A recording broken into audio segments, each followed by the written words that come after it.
It feels like each and every time I do an ad for the Swamp Records, they add more and more material.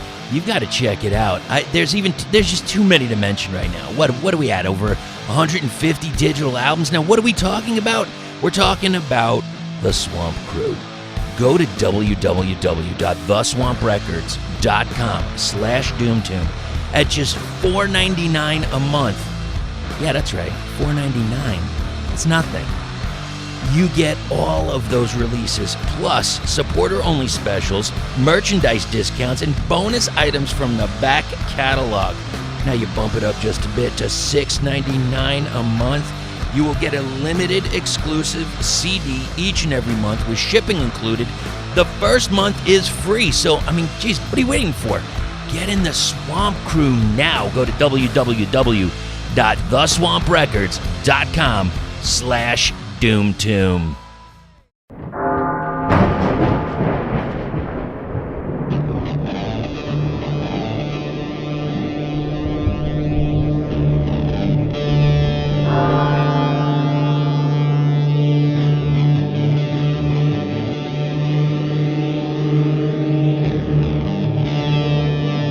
This is the Doom Tomb Podcast, the podcast for all things stoner, doom, and sludge. My name is Chris. I am your host. And now, before we get into the interview, we have to have a few thank yous, and those go out to The Swamp Records. Head over to www.theswamprecords.com/doomtomb and get in the Swamp Krewe. Also, Mucho Printing. For all your band, branding, and promotional needs, head over to Mucho Printing. And Glory or Death Records. Head over to see what they have in store. The vinyl that they have been releasing, just phenomenal. They got a big cartel page. Link is in the show notes. And now, let's get into the interview, which was about 4 hours long, and we cut it down. We might even put a little bit extra on a different program. But here it is. This is Jake from the band Burn Ritual and Gypsybyrd. Blending elements of doom, stoner rock, and heavy psych, this sound oozes Sabbath worship. This is Burn Ritual, based out of Texas. Burn Ritual is the brainchild of this multi-instrumentalist producer, and this just a killer dude, Jake Lewis, man. Hazy vocals, heavy fuzzed-out riffs, and dark, mysterious tones have been the goal from the beginning for that project, man.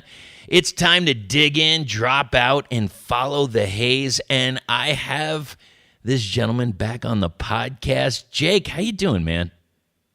What's up, brother? How you doing? I'm glad to be here, man. Thank you. You know, it's this is so crazy, man.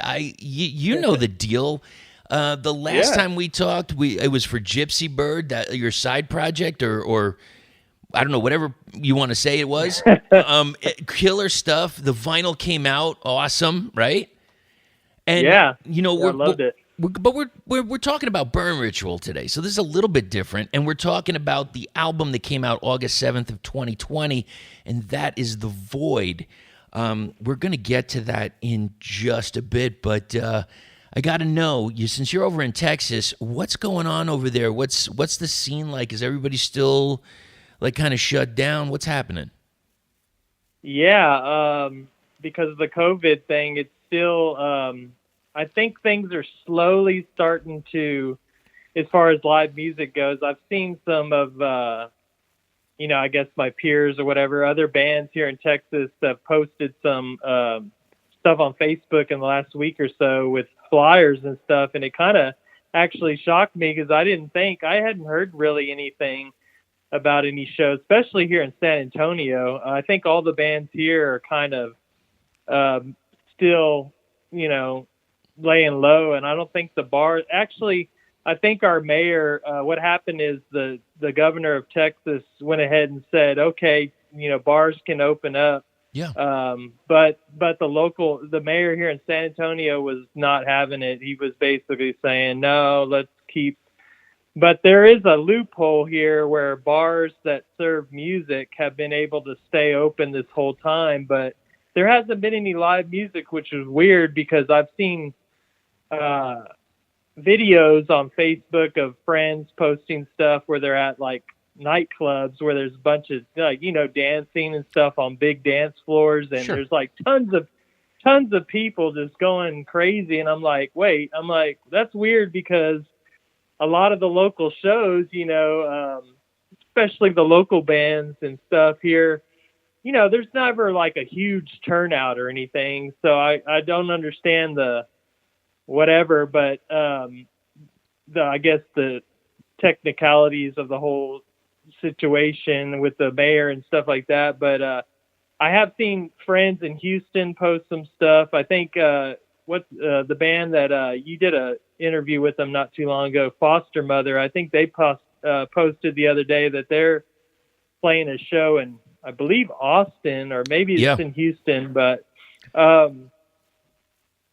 so yeah, I don't know, and I'm not sure what's going on with Austin, but yeah, it's just one of those things with with COVID. It's so right now it's so politicized basically, and so it's really hard to gauge what's going on. But as far as I know, here in San Antonio, like I said, it's still pretty much nothing's happening. But I mean, I guess any day that could change. But yeah, that's all I know so far. Yeah, and that's kind of the same thing. It's like my wife and I, we went out to dinner, and it still feels weird, and there's still social distance. It's kind of weird. You must walk in wearing a mask, but you can, as soon as you sit down, for some reason, like, and I'm going back old school, the cooties don't come and get you when you're sitting down for some reason, and you can take your mask off. It's okay. I don't know. It's just the whole thing seems just so strange. And dude, I know I would love to.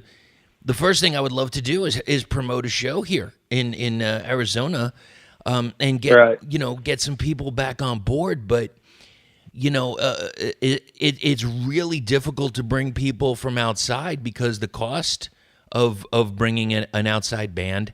And what you're going to say? Oh, this is great. Well, I can only have 15 people there. That's awesome because I was just going to charge $450 a ticket.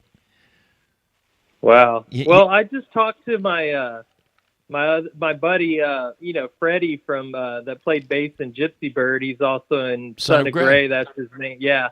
And I just talked to him the other day. It was short. It was a short conversation because he was busy and I was doing some stuff too. But we were talking about some stuff real quick, and he had told me that he had played a show somewhere, I think in New Mexico. They had driven down from Colorado, and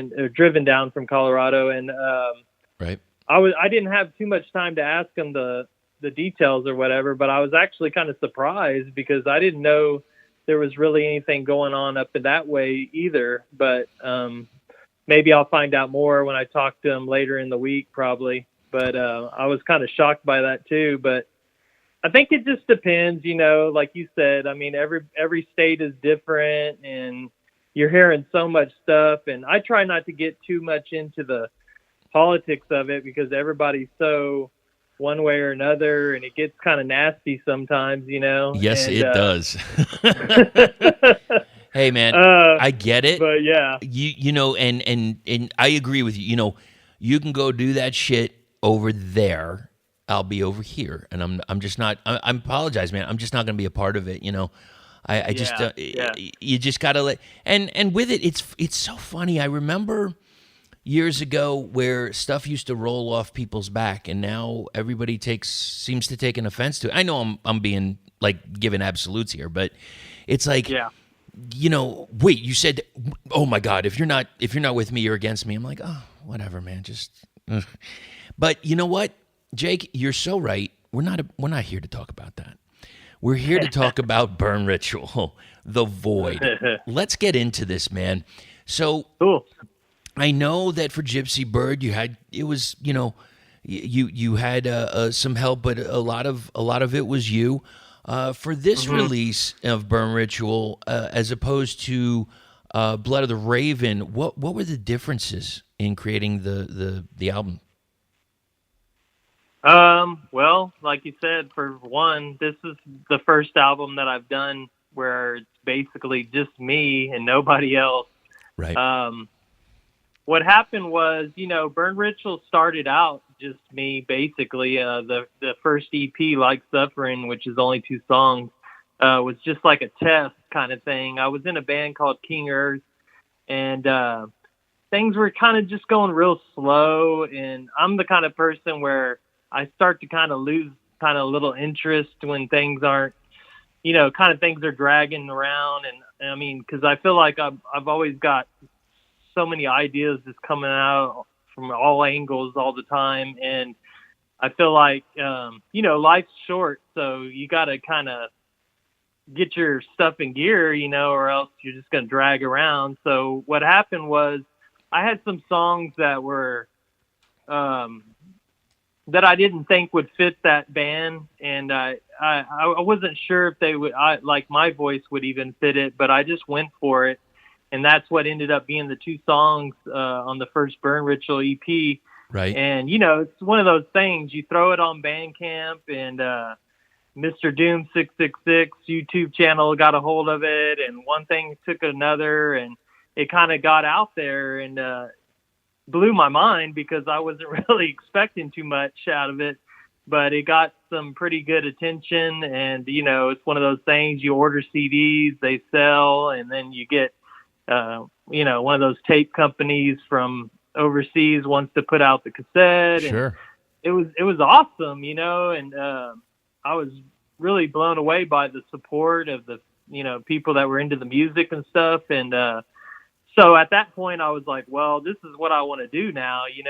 So I want to be the singer. I want to be the guy that writes the songs. And with King Earth, I was writing all the material, but I wasn't the singer, obviously. I was just a guitar player, and but still writing most of the material. And so it was one of those things. I was just like, this is what I want to do now. But I ended up taking pretty much all the players from King Earth and throwing them in Burn Ritual, because I could have found a lot of different guys around town, but I already knew those dudes, and I knew their their personalities and their, all this stuff. So, sure, the good and the bad. Yeah. So we ended up taking off, and then it was like, boom, you got to write a full album now, because people are like, man, I dig this stuff. I can't wait they put out more material. And that's what ended up being Blood of the Raven. So fast forward to now, you know how it is sometimes when you're in a band of, 3, 4 different, 3 guys, 4 guys, including myself, personalities, blah, blah, blah, sometimes things don't end up working out. And, so the Void, the album that's out now, is basically, I think it was, right after Christmas time, January. Right. Same scenario. I was really wanting to put the album out. I was really chomping at the bit. I was actually recording a lot of the stuff here at my house by myself, with just laying down all the instruments, just because I wanted to hear what everything would sound like as full, without, there being minus bass or minus this, minus drums. So sure. There was skeletons already happening of the songs. So, but things didn't work out with some of the members. And, and then COVID happened too. And I had originally planned to have the album out by May, I believe, but I ended up having to scratch that because COVID really changed the dynamic of my household. I'm married, I have 2 kids, and everybody was at the house 24/7. And still is, actually. We're all still here, and my wife's been working from home. Right. Her company allows her to work from home till after the new year. So things change, and I didn't have as much time alone or what have you, and to work on music. So it was just one of those things where I had to drag it out. May was not going to happen. It made me kind of upset because I always try to aim for the goals and I had already told people, hey, May, whatever it was, I can't remember the date. But then I ended up saying, okay, well, now it's going to be August 7th. And I chose that date because I thought that was, there was so much going on at the time with the COVID thing, and it still is, obviously. But it was really July, I remember, was really bad here in Texas. There was a lot going on. Yeah. And but I really wanted to put the album around Halloween, actually. I've always wanted to put an album out around Halloween time because here in Texas, I don't know how it is in Arizona, but I'm assuming it's somewhat the same. But here in Texas, we don't really have too much of a winter. And so fall is not like fall in the north, obviously. We have really quick little spurts, but when it does feel cool, it feels awesome here, and it really inspires me, at least, to write certain ways and stuff. So I was like, man, I really like to put this album out around somewhere in October. Plus that would have been around the 2-year mark from the last album, which I think is actually too long in my book, but whatever. So I ended up just saying August 7th, but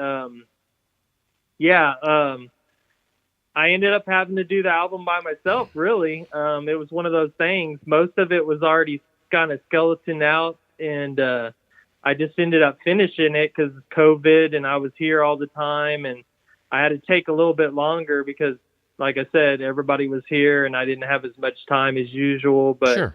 I'm really proud of it. I mean, it's raw.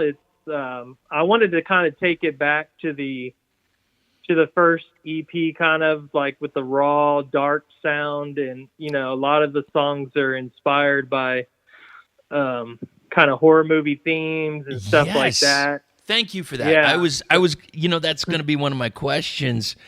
I was getting that. And if you don't mind, could we, let's kick it off, man.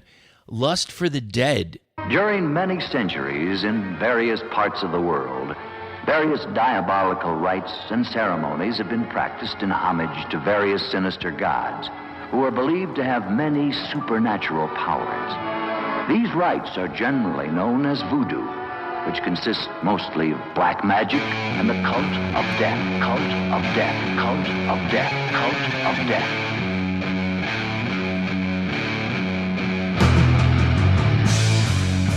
That's when as soon as I heard this kick off, and as you're saying Halloween, it kind of all comes together here. I got this like sinister occult vibe from this track.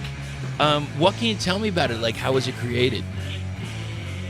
Well, that song actually probably would have been on Blood of the Raven. It was one of those, I mean, at the time I had a lot of songs, and like I said, when you have a band and you're trying to put across the music and the guys have to learn the material, and it's one of those things where sometimes, you can't end up having a whole bunch of songs on the album or like a double album or something. So right. It kind of fell back into the vault, I guess you could say. And sure. But I always dug the song, and I dug the riff, and it was one of those things when it came time for this album, I was like, man, this song's got to be on there. And I just kind of reworked it a little bit, and like you said, you're exactly right.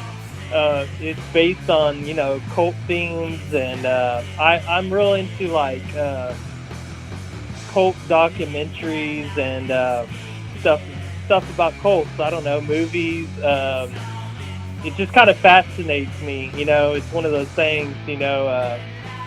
I can totally get it. You kind of yeah. want to see what, like, why, like, what, right? Because you're looking at it, and personally, it's like it just doesn't seem rational. Like, that this isn't right, but right. Still, like, okay.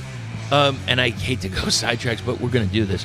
Okay. Have you ever seen the documentary The Source Family? No, I'm trying to think. I don't think so. I've seen quite a few documentaries about cults and stuff, but that doesn't really ring a bell. I might have seen it though, but The Source family. It was based around this guy that he called himself Father Yod. I can't remember if I even discussed this before.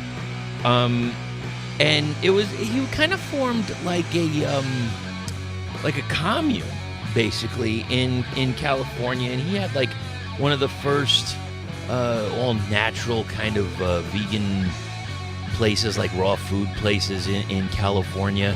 It was based on natural food and blah blah blah. But the one thing that kind of caught me, it was back done maybe 2012 or 13 or something.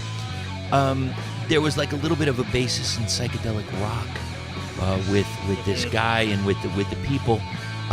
Very interesting to watch, and I think you can watch it for free on IMDb, if I'm not mistaken. But okay. It's a killer documentary, and the one thing, like when you're watching some and you see people that were in the cult and they were just like, I don't know what happened, man. I just kind of got in. I don't know. I got away from myself. The one thing about the Source family is they all kind of still feel it for whatever reason. And I'm telling you, Jake, if you get the chance, you're gonna enjoy watching this. You really are. I just wrote the name down, so I am definitely gonna look it up either after we get off the phone later or after tomorrow or something. But yeah, I'm always interested in that stuff. That kind of reminds me of, did you ever check out the one on Netflix? It was called what was it called? Wild Wild Country, I believe. I can't remember. Did you ever check that one out? Wild Wild Country? Yeah. Tell me about it. Similar vibe. When you started talking about that, the one you're talking about, it's similar vibe, but these people they actually bought like a huge part of land somewhere. I want to say it was in... Yes. Okay. Okay. Oregon. Right. Yeah. Hold on. Oslo, Osho, Odo. Yeah. Yes, exactly. Yes. That was fantastic, dude. Yeah. It was really good. I enjoyed it. It was over several episodes. It was like maybe 6 or more or whatever. I don't remember. Yeah, that was about like 2 years ago. Yes, I do remember that. Great stuff. But brother. Yeah, that song is basically just roughly off just watching so many different things and kind of taking pieces. It's not in anything in particular. Just my own kind of absorbing stuff like that and kind of making it my own, I guess. We'll get right back into the interview in just a minute, but first, I just gotta know how Tommy's doing. Well, hey there, Tommy. What's with the long face? I don't know why I feel the way I do. I'm just not happy, Doc. I don't feel right. Oh, I think you have anxiety, Tommy.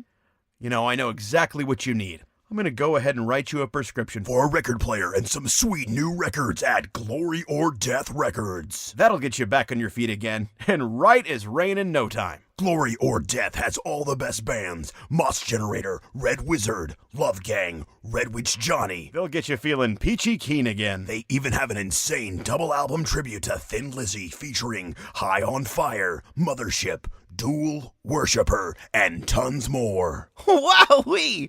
Oh, that sure is keen. Side effects may include extreme giddiness, bloodshot eyes, random cravings, forgetfulness, bleeding of the ears, confusion, nausea, constipation, diarrhea, depression, anxiety, alcoholism, ulcers, or death.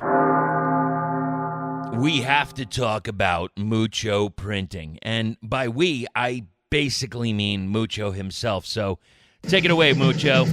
Yeah, what's up, big dogs? This is Mucho Drums here to tell you a little bit about my new company, Mucho Printing. Now, I played in multiple bands for several years, and I know how important it is to leave your mark after any show. Even before hitting that first note, you want the crowd to know who you are and remember who's responsible for the sore necks the next morning. Presentation is an important factor in any band's mission to the top, and that's where we come in. Fully printed backdrops, removable bass drum covers, mesh cab covers, flags. These are just a few products that we can offer to you. We're based out of Los Angeles, California, and can ship anywhere in the United States. More importantly, our goal is to help promote bands off the stage as well. With every order, we'll post pictures of the prints, along with info about the band and any other advertisements you'd like us to include. Please check us out on Instagram and Facebook by searching Mucho Printing. Send us a message for any details.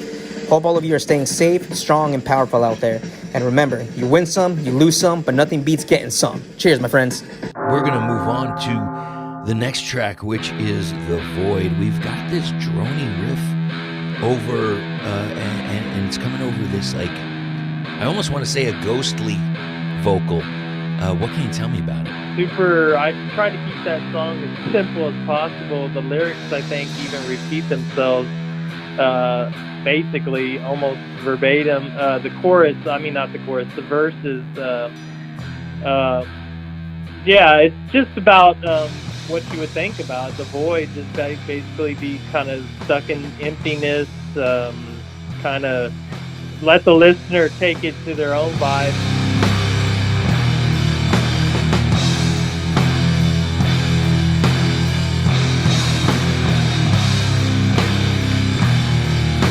But my vibe of it was, sometimes we all battle with some kind of either emptiness or depression or something. I know I've had a few times in my life where things have gotten pretty black or bleak, and just kind of wondering what's going to happen next, what's going to be, but also just kind of keeping it sometimes just blanking out almost, to just not knowing, what the future holds. I don't know. It's just one of those songs. I didn't want to get too technical with the lyrics, just kind of keep it almost like a repeating thing. And the riff was, always dug the riff. It was a simple riff. It's just one of those songs. It's kind of like I said, going back to the EP, I think the song Like Suffering was very like that, where the lyrics, not too much lyrics going on, just kind of keep it a simple, open canvas of just letting the listener kind of maybe take their own vibe off of it. Absolutely, man. And nobody knows the future, man. I don't care who it is. Nobody knows. Like, look, I I remember in February, I'm like, this is awesome. We got to put on this killer show, and oh my God, we're going to do it halfway to next year, and we got next year planned out and rocked out, and we're ready to rock it. Oh my God, what are we going to do with merch and all this stuff? Yeah, and then this just dropped. This was I've never seen anything like this in my entire life. This is, it's a complete game changer. I can't believe where we are in this, and like I said, you'd never know. And it's kind of funny, and it's kind of cheesy in a way, because it brings me to this next track, They Crawl. I did not expect this track at all, I'll be honest with you. This is dirty fucking psych, man. That's another song, believe it or not. That was an older song. Actually, we used to play that when we had the full Burn Ritual band playing shows live. That was a song we played probably, back from when we first started playing shows as a full band. So it's an old song, but it never made the Blood of the Raven album for whatever reason. I think, I can't remember the reasons, but it just didn't make it. But it always stuck with me. I always dug it. It was different. I always knew it was a little bit different, and I liked that about it, because falling into sometimes, I try to make the songs, at least on an album structure, try to be somewhat varied. I know it's hard because you want to stay in your subgenre sometimes or whatever, but giving it, I guess, different tempos and stuff like that. And I like They Crawl because it's got more of a upbeat tempo, I guess. Sure. Yeah. And I know we talked about our mutual love for bands like Metastopheles and bands like that. Yes, I was getting that. It's almost like, it's so weird because I don't even know how to say it anymore, but I'm getting this feeling like it's Argentina. Whatever's coming out of Argentina, it's just filthy, dirty, scuzzy fuzz, and I fucking love it. Yeah. I really dig it too, and I love the rawness of those bands. And there's so many good ones. I can't think of all the ones on top of my head, but we probably both know them. And Sure. but they go for that vibe, and very mysterious too. I like that. You never know. They don't even sometimes post too many band pictures of themselves. Just keep it kind of mysterious and dark. And I was trying to go for that vibe for the whole album, but yeah, songs like They Crawl, and the song is basically, like I said, once again, based off horror movie themes. I let the listener take it to what he is, but Sure. It's basically, it could be like, creature feature, zombie kind of thing, like being locked in your house, kind of waiting at night to see if, what kind of either zombies or some kind of creatures come and try to get you or whatever kind of vibe. And that's basically, I think I had a weird dream one night about some kind of like legless zombies. I can't remember what it was, but They Crawl, that's where I got the name from. But it could have been, keep the listener, they can take it. The lyrics are printed on the CD and the tape versions of this album, but the vinyl, when it does arrive, the vinyl is not going to have the lyrics. But if the listener was checking out the lyrics and listening to the song at the same time, they could probably piece together kind of what I was aiming for, I guess. Oh, sure. And the vinyl version, am I correct? That's going through Cosmic Artifacts? Yeah, and I just talked to the head of the Kai, I think his name is, a couple weeks ago, and it should be wrapping up at the end of October. Which he's in Germany, so Right. I'm not sure where it's being manufactured. It might be in Germany, but somewhere in Europe. So it may be a while before it makes it here.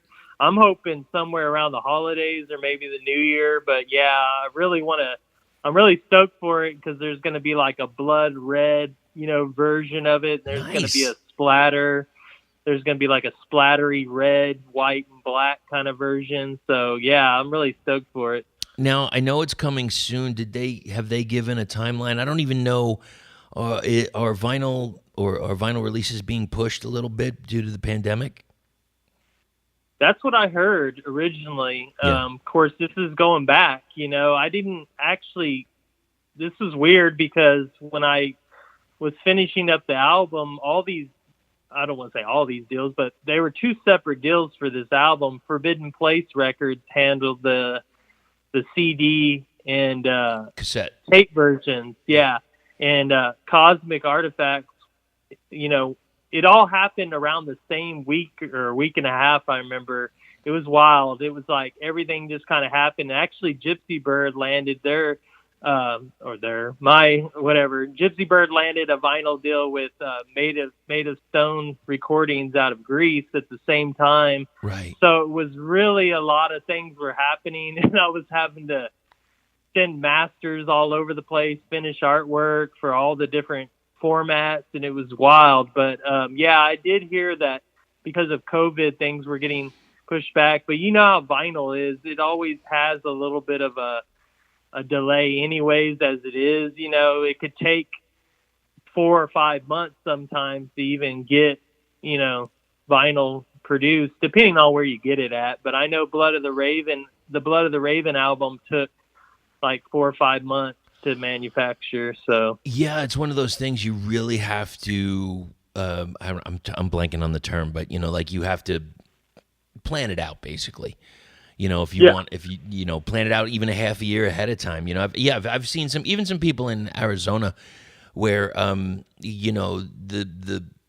album release, the LP release, the vinyl. It's almost like a year later or what have you, because the stuff is so backed up. So I don't know. Maybe we should invest in some vinyl pressing companies. I know it is a huge bummer, because then I have people that are interested. They send me emails, or messages. Hey, what's going on with the vinyl? And I'm like, man, I'm trying to figure out, and it's kind of a bummer, but the thing about it is it's hard for somebody like me to make it happen by myself because it's so expensive. I think we talked about this the last time when we were doing the Gypsybyrd.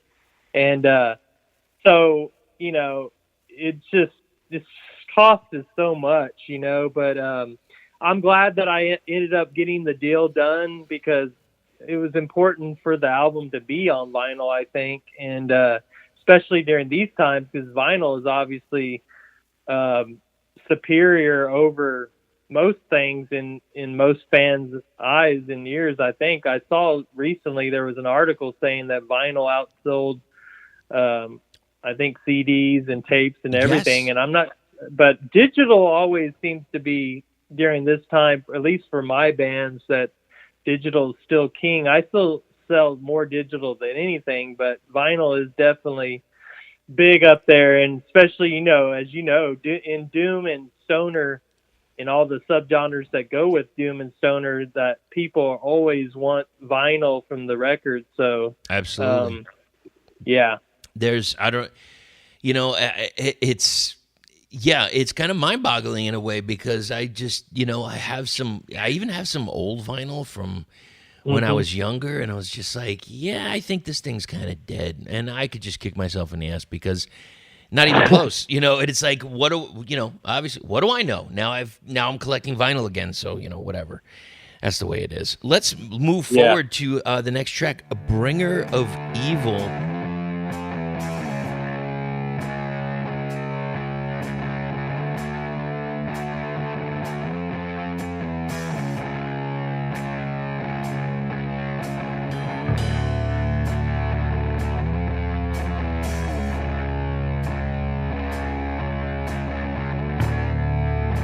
Some old school psych here. You've got this like kind of vaporous type of vocal. What can you tell me about it? Another song based off, you know, horror themes for movies. I don't know if you've ever seen the movie Don't Go Into the House, or no, Don't Go in the House, I think it's called. It's an old movie. I think it's late 70s, early 80s. I can't remember, but definitely not like one of my favorite horror movies or anything, but I remember it was one of those movies that I watched it and it stuck with me.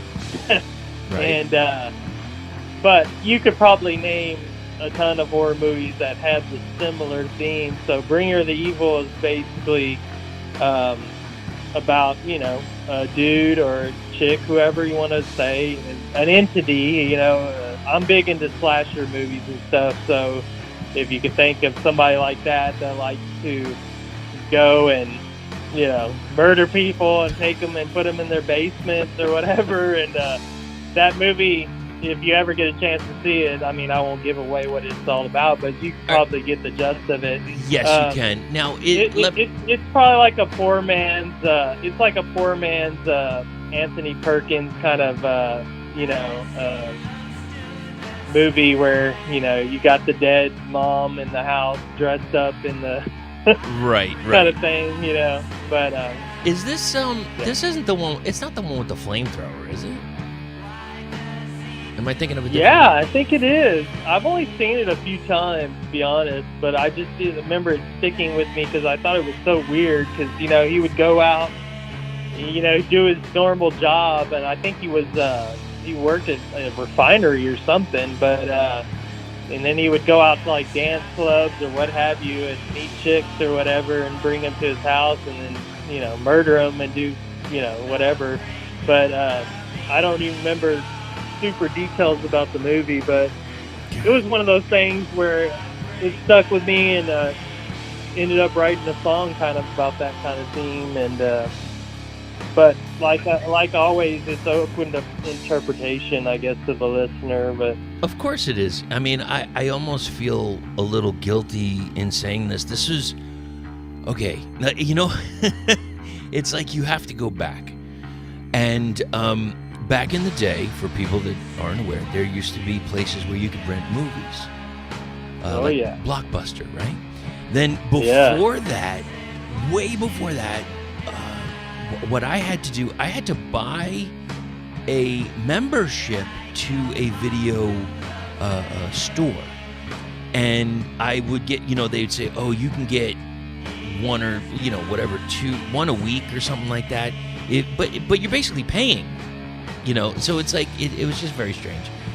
Either way, I remember getting this movie with like, at the time it was like I Spit on Your Grave, At the Gates, Blood-Sucking Freaks, some of the, like the Toxic Avenger kind of style movies, the Trauma films. Yeah. And at the time also, because as a kid, I was big into wrestling. I remember I got this thing that I used to see it advertised all the time. It was called Lords of the Ring. And it had Bill Apter, and he was talking, and they were, because I was so excited to see there was this one match with Greg Valentine and Roddy Piper. It was a dog collar match where supposedly, Roddy lost part of his hearing in the match. I don't know if you remember. It was at like one of the first Starcades ever. Wow. No, we talked a lot about wrestling last time, but I don't remember. All those matches, but it sounds cool. I mean, when you said Greg the Hammer Valentine. Yeah, it's going back. Yeah, it was. Yeah. I think it was like Starcade 83 or 82, something like. It was just going way, way back. You know what? I can almost guarantee that they're probably on YouTube right now, and it was. Yeah, it was one of those things. It was like a commercial during the NWA shows on TBS. When it was the Superstation. Yeah. All right, so I'm sorry. But you know what? While we're here, I'm going to put a pin in this, but we got to talk about Animal later. Remind me on that one. Oh yeah, dude, for sure. Mark of the Witch. This is where we get another change here. We got a little up tempo. This is the most Sabbathy track I think I feel, and I love the fact that the keys kind of balanced it out at the end. What can you tell me about it? Exactly what you said. Just Sabbath worship to the fullest. Sabbath is obviously a big part of my. They're one of my favorite bands, and I've obviously took a lot from them, like most bands do, especially in stoner and doom. Sure. But Ozzy has always been a big influence on my vocals and stuff, and so I wanted to kind of pay tribute in a way, not to be like super ripping off or anything, but I wanted to kind of go old school with it, and I think it's, like you said, it's more of an upbeat jam. There's definitely less gain on the guitars, and it's not super heavy, because like the track before that, Bringer of Evil, is I think one of the heaviest songs on the record, because it's just more down, more dirgy, more just heavy, Right. Mark of the Witch, I wanted it to be more like as if the listener would, listen in his headphones and kind of think, well, this could be a trip back in a way, kind of deal, and just straight up worship of Sabbath, man. Because I mean, I and a bunch of people owe them so much, and but the actual content of the lyrics and stuff was once again borrowed off of horror movie things. I've always wanted to kind of write a song about a witch or something along that lines, and I remember I think it might have been called Blood of the Witch at first or something like that. It was called something before it was called Mark of the Witch, and then I didn't really like the way it sounded, whatever it was. I can't remember what it was, but whatever it was, I didn't like the way it sounded on the chorus when I sang it. So I ended up saying, changing it to Mark of the Witch, and I was like, oh, that sounds cool. I think there was even Mask of the Witch. I had a bunch of different things, but yeah. But then I ended up finding out that there was a movie called Mark of the Witch. I have a bunch of Rokus around the house, so I'm always trying to find, free kind of apps that show old school movies that you might have forgot about or what have you. And I know there's an app called Tubi. I think that's how you pronounce it. Yes. And right, and it's got a bunch of exploitation movies, a bunch of old classic horror stuff, like all kinds of wild stuff on there. And sometimes I pick stuff off there and I'll play it even in the background when I'm maybe working on art or what have you, and graphic stuff for the bands or whatever. And I remember I found the movie on there on Tubi, and I was like, man, that's kind of cool. And it was right around the same time. So I'm like, I'm going to check this movie out and see what it's all about. And I remember the movie sucked so bad. And I was like, what the hell, dude? Yes. But I had so much hope going in on it. And then, yeah, it was. And so I remember I took bits and pieces off of it because I actually watched the whole movie, but it was painful. And, but I took little pieces off of it. So some of the lyrics are based off the movie. Some of them are things that I added in on my own. But yeah, I dig that song too, and I think it definitely picks the album up a little bit in the middle there, because the Bringer of Evil is obviously, like I said, more slower, dirgy, kind of heavy. So it needed something needed to be after that was more up-tempo, so that's what ended up happening. God, man, you're so taking me back. I remember just going down those. Yeah, I do remember that movie being cheesy, and when you were, because I can't. There's something I remember, something about, like, she was, I don't know, there was something like a 300-year-old witch. I can't remember. Yeah. It was some kind of bullshit like that. I don't. It was like time travel, and she tried. That's why I took parts of that into the song. I think there's a lyric, "She has come to travel time" or whatever. But I remember I might have been on and off paying to the movie. I might have been stoned too, but I just remember taking pieces off of it because I thought the movie was a little weird, and it's definitely not one of those ones where it keeps your concentration the whole time. So I was probably in and out with it, but yeah, you're right. It was like a thing where she traveled into time, and then I just remember there being younger people, and she was somehow hanging out with them. It was weird, but I don't even remember the whole thing. You know, as you're telling me, you reminded me, there was okay, so everybody knows Poltergeist. That's a given. Oh yeah. Now there was a move. Now, okay, so the woman, Zelda Rubinstein. She was the one, go to the light, Carol Ann, go to the light. Yeah. And she had this movie. I cannot remember the name of it. I know I saw her in I don't know whether the movie was Anguish or not, but there was some movie that she was in where it was, I remember seeing it in the video library or store, where it was like the most hypnotic film, and it's going to take you down into another world, throughout your mind, and and basically they had like that circle that just kind of keeps going around and around. I'm like, this is the movie? Like, seriously? But yeah, I know there's something glorious about those, man, because you're getting inspiration, obviously, from them. Yeah. But also, some of them are they're just so outlandish, and you're almost thinking, like, how in the world did this get made? Well, yeah, and it's funny because you brought up the video stores, like, especially when the VHS, craze was happening. I remember going, I'm from Corpus Christi, Texas, which is a small town compared to San Antonio. Not a super small town, but smaller.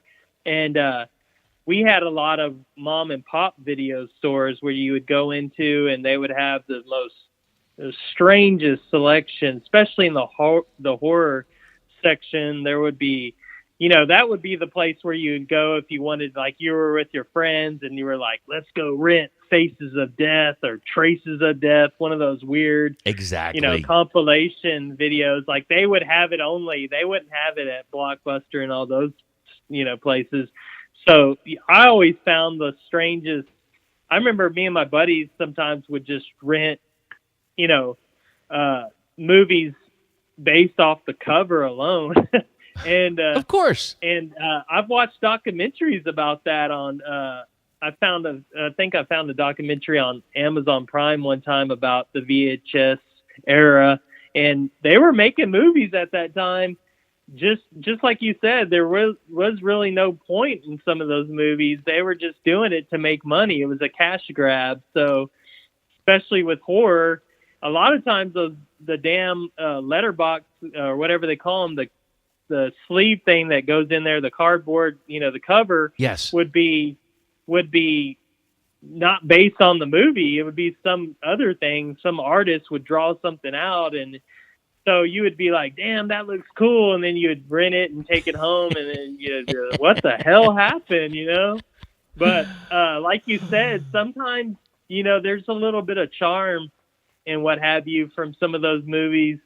Me and my youngest son is really kind of into some of the old stuff. Like I showed him He-Man and stuff, and he got really into He-Man, Masters of the Universe, and Okay. stuff like that. And we ended up finding on one of those free apps on the Roku, I can't even remember the name of the movie, but it was one of those almost like Conan the Barbarian ripoff kind of movies. Mm-hmm. And dude, it was terrible. Like we watched it, but I was like, at first I was like, it's so, this is so fucking cool. I was like, these dudes are wearing like animal skins and they have like swords and shit. And like, Right. I remember the main bad guy was like all decked out in like this crazy gear. But like, I was like, dude, this is weird because like the main hero is like wearing jeans or something. I'm like, how did they have denim back then?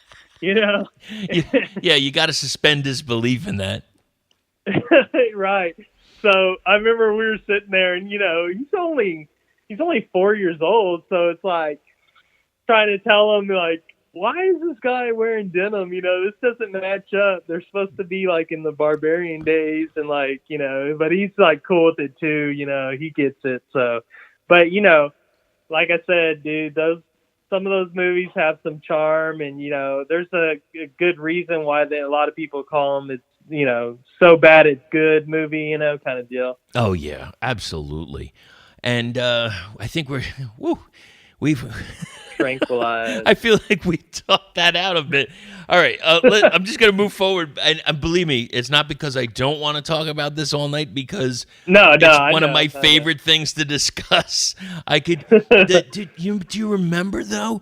Do you remember going through the video store, like combing it and looking at the?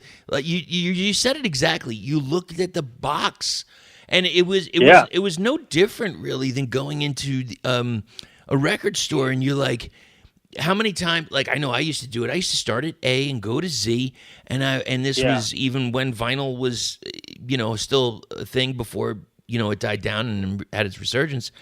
But you'd pick up an album and you'd look at it and you're like, yeah, this looks like it would sound good. And I mean, it's like such a weird concept now that we're a little bit older. Like, what was I don't even know what I was thinking. Thank you, Jake, for having such a great talk with us. I always enjoy having you on, man. Anytime you want to come back on. And like I said in the beginning, this was over 4 hours long, and we got that down, and I got to put the rest of that material or some of it out. We'll get to it at some point. But right now, we have to focus on The Void. The vinyl is going to be out very, very soon. Let's hear the title track off of the latest Burn Ritual release. This is The Void.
Big thank you goes out to Ian from No Masters Audio for editing the podcasts. Dude, can't do it without you, man. Thank you so much. See, he had a lot of editing to do on this one, and maybe some of the next ones coming up. I don't know. Speaking of some of the next ones coming up, we're going to get to it eventually. We did an interview a while ago with the band Messiah Vor, and just waiting for the material to come out.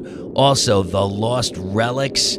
They have material coming out soon, and we should get that one out too. Also, the band Droon. We've got top 5 episodes, spotlight episodes, a lot coming up. So sit tight. We'll get another episode out really, really soon. And if you want to listen to brand new or archived episodes, go to doomtombpodcast.com. Across social media, it's doomtombpodcast.com. doomtombpodcast@gmail.com. That is how to reach us. We thank you so much for joining us. Don't forget, links are in the show notes. Craniumradio.com. I still got that show, 6 to 9 p.m. Eastern Standard Time. I just heard that it was mentioned in Variety magazine, so, hey, I don't know what that means, but it sounds pretty good. I like it. I don't know. There's a bunch of other great shows on that channel, too, and you can listen through the TuneIn app, the Streama app, Live 365. We also have a chat room at craniumradio.com. You can get in it. We'll shoot the shit, and we'll make goofy stuff and say silly things like usual. All right, thanks, everybody, again for listening. Really appreciate it. And look forward to some of the episodes coming up, you know. We're reaching out to some other people, too, so we'll get through it, man. It's getting weird out there again. But, yeah, we'll make it through. I think we will. I think we'll be all right. Until that next time, meantime, and in between time, stay healthy, stay happy, and above all, stay heavy.